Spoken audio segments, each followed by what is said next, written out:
Bonjour, je m'appelle Vincent Troget, je suis maître de conférence à l'École supérieure du professorat et de l'éducation de Nantes, l'ESPE, et je suis spécialiste de l'histoire et de la sociologie de l'enseignement professionnel sur lequel je mène régulièrement des recherches. Quelles sont les spécificités du métier d'enseignant justement dans cette filière professionnelle? Alors les spécificités d'abord, c'est que c'est un enseignement professionnel. Autrement dit, les disciplines qui sont habituellement secondaires dans l'enseignement général, je pense à la technologie par exemple, les arts ou la musique, deviennent les spécialités dominantes. Ce qui veut dire que les enseignants ont à trouver des solutions à la fois pour répondre à la première finalité de l'enseignement professionnel qui est l'insertion professionnelle et aussi à la deuxième qui est la poursuite d'études. Ce qui veut dire qu'il faut constamment combiner à la fois des enseignements à finalité professionnelle à court terme et en même temps une transmission d'une culture professionnelle et au sens large d'une culture générale qui puisse permettre aux élèves de continuer éventuellement des études s'ils le souhaitent après le bac professionnel notamment. Donc c'est un métier un peu différent de celui qui s'exerce dans les collèges ou dans les lycées généraux et technologiques. La deuxième spécificité, c'est le public des lycées professionnels qui se caractérise en général par le fait que ce sont des jeunes qui ont peu d'appétence pour l'enseignement général et pour les formations académiques de l'enseignement général et qu'il faut donc remotiver par rapport à des poursuites d'études ou même par rapport à une formation d'insertion professionnelle.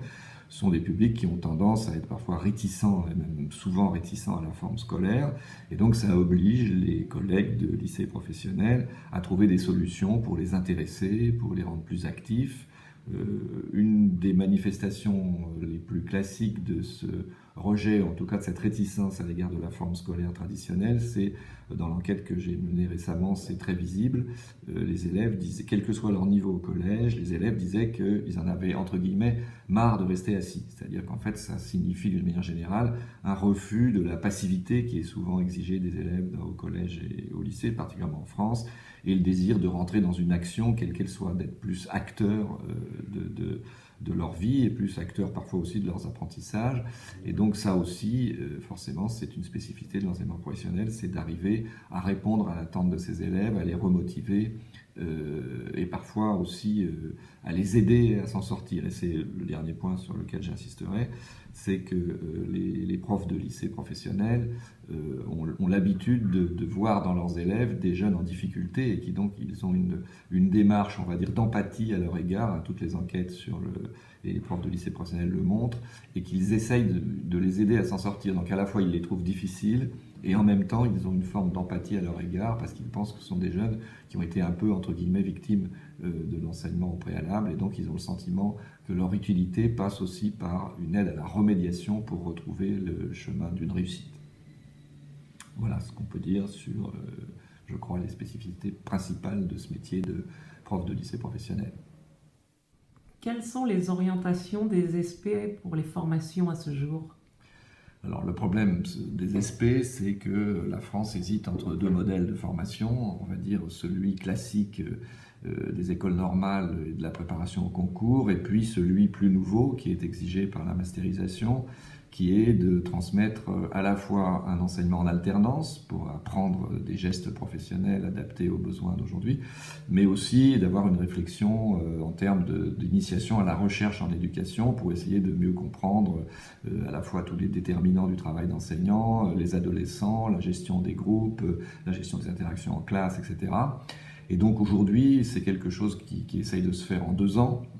avec une première année sur la préparation du concours, une deuxième année sur les stages si les étudiants ont été reçus au concours, et en même temps un développement de mémoire et d'alternance. Donc il est clair que pour l'instant, on est dans une phase de transition,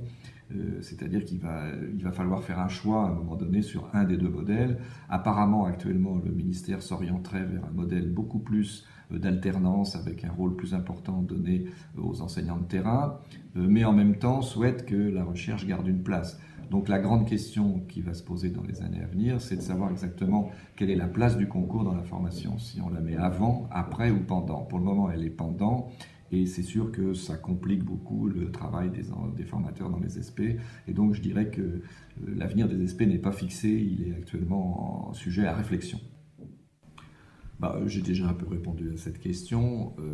À partir du moment où les professeurs de lycée professionnels ont affaire à des publics plus difficiles qu'au collège et qu'il y a une sorte de mission de remédiation qui caractérise leur métier, ça veut dire notamment qu'il faut aussi essayer de donner une dimension plus largement éducative à l'enseignement LP, éducative à la fois parfois pour redonner des habitudes de travail, de rapport au savoir que les élèves ont un peu perdu, mais aussi parce que, compte tenu des publics concernés, il faut aussi essayer de leur redonner l'habitude de respecter un certain nombre de normes, de formes, d'habitudes professionnelles autour de la communication, autour de la façon d'être, de s'insérer dans un collectif de travail, etc. Et que donc tout ça suppose un métier qui est éducatif au sens plus large que la seule transmission des savoirs.